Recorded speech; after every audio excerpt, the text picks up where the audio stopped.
Welcome back to the Worldwide Show with your man KD, aka Handyman, aka the Automaker, aka Clay Davis. And I told you at the beginning of the hour I will have her on the show today. And I got Yonasda online. Is that correct? That is correct, KD, man. It's Queen Yonasda. What's up, everybody? How y'all doing? Finally got it right. Man, you can join today. So what's going on with yourself? Man, I just been on the road traveling, promoting my album that's going to be released in late 2008, early 2009 called God, Love, and Music. And I just came back from Chicago doing a show with Immortal Technique. The Rock the Bells tour is on.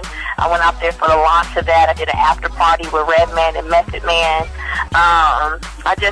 It's just crazy. I have 2 singles that I'm really promoting right now called Powwow and You Don't Want No Problem featuring Capadonna. And, so it's just, you gotta request it, but it's hot, and the feedback that I'm getting from the people and the fans all across the nation and across the world, it's just crazy. So I'm about to set up a tour in the fall, or like in the late fall, possibly overseas first, and then I'll be coming to the United States. So you're doing big things.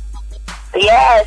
To be an independent artist, whether you're independent and with a label or by yourself, or if you're with a major, everyone is basically all in the same spot right now, in the same pot, and everyone is just pushing for the same recognition because everyone wants to be a rapper. Right.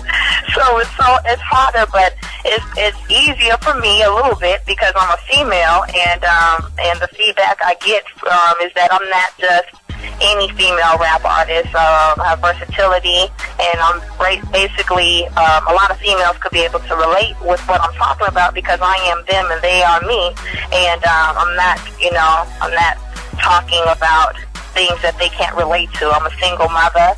I've been through a lot in my life, and I know a lot of women can relate to some of the struggles that I've been through. So everything that I spit is a reality. I don't talk about if I have a Porsche, because I do not have a Porsche. I don't talk about things that I don't have or things that I want to have. I just talk about what I have and things that I've been through, which is my reality.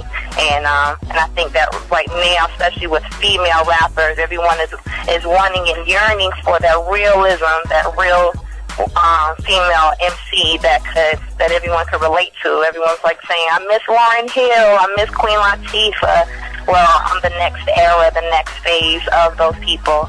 And so... Well, you're headed in the right direction. And let me ask you this, because you mentioned Capadonna, and I just played for the first time that song with Capadonna that You Don't Really Want Me.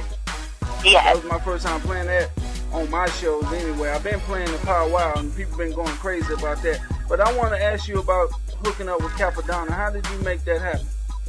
Man, it was crazy. My mother passed in 2003 of full-blown lung cancer. She was full-blood Native American, and I'm from Phoenix, Arizona. And when my mother passed, I had to leave Phoenix, and I went to Baltimore, Maryland. I just packed my bags.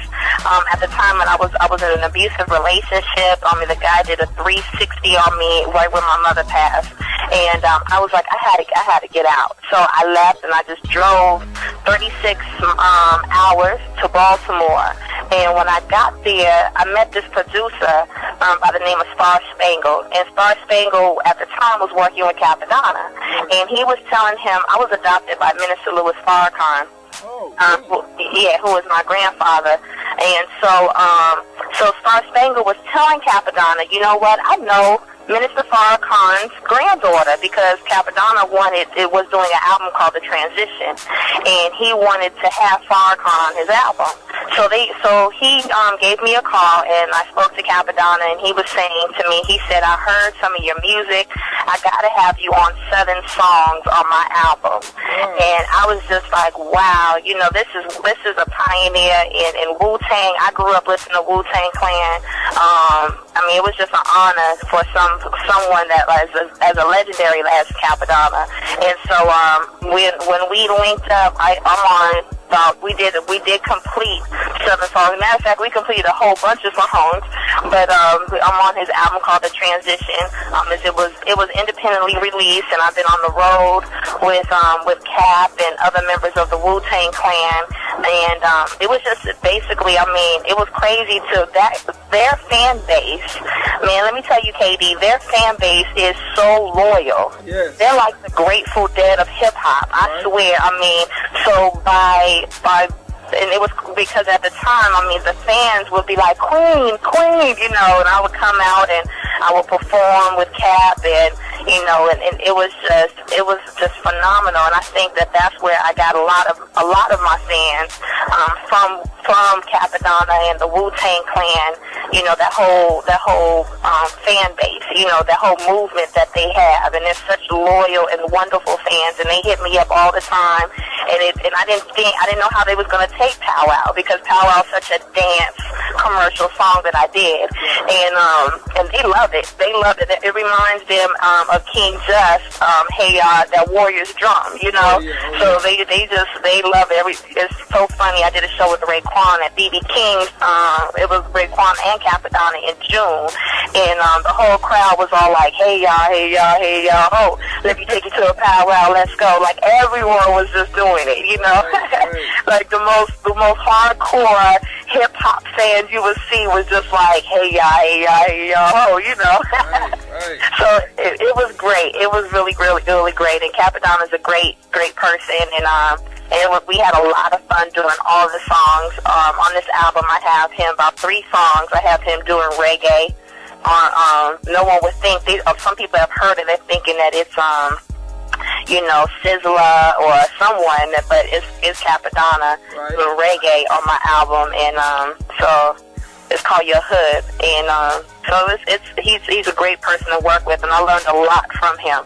And as far as, you know, the way that he moves on the road, and just basically someone that has been in this game for 10 years plus, of a veteran, you know, of how to deal with the industry, deal with the fans, deal with road, you know, on the road situations, you know. Yeah. So, I know he's a cool dude. I met him back in like '98 when I was doing some work with K104 in Dallas, Texas. But hold on to that thought, because I got to go back into some music. But I got a few more questions about how you got to Baltimore when we come back. Is that cool? That's cool. Alright, y'all keep it locked to the Worldwide Show. And I'm coming right back with, I'm going to say Queen. Is that okay? That is fine, too. Y'all keep it locked. I'm trying to help.